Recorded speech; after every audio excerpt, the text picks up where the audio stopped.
വിഷമിക്കാനൊന്നും ഇല്ലെന്നേ. പ്രേമകല്യാണമാകുമ്പോ ഇങ്ങനെയൊക്കെ കാണും. ഞാൻ എന്റെ കൂട്ടുകാരനായിട്ട് പറയുമല്ലോ, ചെറിയ കുഞ്ഞിനെ വിശ്വസിക്കാം. അവനൊരു നിഷ്കളങ്കനാണെന്നേ കണ്ടാത്ത പറഞ്ഞു.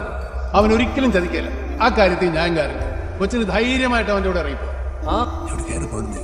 ഇനി നമുക്ക് കാലാകാലം താമസിക്കാൻ വീട് മാത്തുപിടിച്ചായോ?